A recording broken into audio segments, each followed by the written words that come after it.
I'm currently getting ready for a cabaret performance showcase. I want to talk about the truth about being an actor, an aspiring actor, someone who is 24 years old, who went to college for performance and musical theater, has a degree in musical theater, has $150K in debt for musical theater. You know, kind of want to go over that. I've been performing my entire life. I've been doing musicals since the second grade. My mom put me in musical theater, the drama program, because I was really shy and she wanted me to get out of my shell. And I did it, and I fell in love. I was in Oliver. I was in a high school version of the show, so we didn't really have leads, but I was selected to lead the line for the entrance, and I fell in love. I was like, what? This is expression, this is creativity, this is a place I can be who I want to be. And it was really special. So I continued doing it up until college. Well, high school, I continued doing it. And in high school, I was the star. I never felt like I was the star. But once I got to college for musical theater, I realized in high school, you were the star. First show in college that I auditioned for, I went to the callback list, didn't see my name, said, it's fine, but walked back from my college to my dorm and had a real existential crisis. But that same year, I was selected for something else, which in my head, I said, okay, well, thank God I wasn't in the play because this is so much better. It was called Rising Star Award. I got the award. Then I went on to perform in this. It's called the Rehearsal Club. Look it up. It was great. Okay. And I was like, we're still on the right track. We're still on the right track. Come senior year. Junior year. I was put in not the main stage show, but a different show. It was a Hal Prince tribute show, and the director was Damon Evans. Also, really, really cool experience. I'm still in contact with him today. He is incredible. He was in The Jeffersons, the TV show, and that was really awesome. Senior year was COVID, so we did not have any in-person classes. We had everything on Zoom. We usually have a senior showcase at the school that I go to. Any musical theater school does that. This one was all virtual. I thought in my head, you're gonna do this, you're gonna get an agent, and you'll be well on your way, little miss. Well, 95% of my class did not even get any interest from an agent.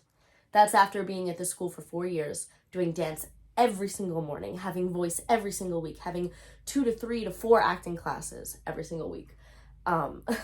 95% of my very talented friends got no interest. I had 2 agents interested in me. That definitely helped me. Although out of the maybe 8 agents that attended, I only had 2 that were interested in me. So where I'm very grateful and thankful, it was still like, wait, what? This messes with your psyche. I'm not kidding. And I know people can relate to this. Anyone who was the star of their high school can relate to this, what I'm talking about. You really question your talent, your worth, everything about yourself. I emailed these 2 agents trying to get in with somebody. Turns out one ghosts me, doesn't answer me at all. The other I have a meeting with, but he doesn't seem to be interested because he doesn't email me back. So then I experienced COVID for all that it is. I see this agent that I had the interview with go on to sign 2 of my friends. Not girls, not white with curly hair people. So there's that thing too where I'm like, okay, he clearly didn't need me. He probably had someone who fit the bill of what I fit.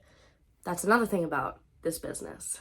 You you go into it thinking that it is all about expression, creativity, and you really feeling the human experience.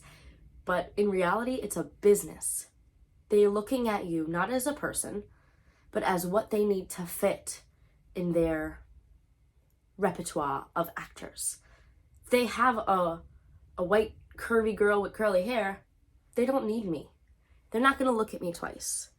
And another issue with my everything is that I'm very versatile. I could kind of play many things. In high school, it was a blessing. I got to play roles from Sarah Brown in Guys and Dolls to Paulette in Legally Blonde. Like, I was all over the place because I could be. Now, if they want a girl next door, it's not me. If they want the funny one, maybe. If they want the sexy one, probably not me. You get what I'm saying? Like, this versatility that was so amazing in high school because we had a certain amount of people, in the real world hurts me more than anything because I don't really fit into anything in particular. So where, sure, I could do it, there's someone who is the exact type of what they want. I got no agent, no nothing, and I start doing things on my own. I've got myself on all these acting websites, Actors Access, Backstage, Casting Networks, yada yada, and I'm putting in for things, and I've gotten a few things from it. But are they musical theater? Nope, not a single one of them. So I switched my interests to film. I used to hate film. I used to think it was fake acting. Now I'm not so ignorant, and I realize, no, this is very, very much real acting. It's hard in its own ways. It's exhilarating in its own ways. And I'm really loving film. It's also easier to get cast in short films, feature films, smaller budget things on your own without an agent. Do I think I would be much better set if I had an agent? Yes, but universe and God kept me away from an agent for some reason. I've also tried emailing some agencies, but they don't like unsolicited stuff. So that's hard too. You're trying to be like your own champion, but these agencies don't want your unsolicited film reel. They don't want your vocal showcase reel. They don't want it. And it will turn them off. So what do you have to do? You just have to keep fighting in this industry where so many people are fighting, and 0.1% get into it for real. And you have to get yourself another job. Really.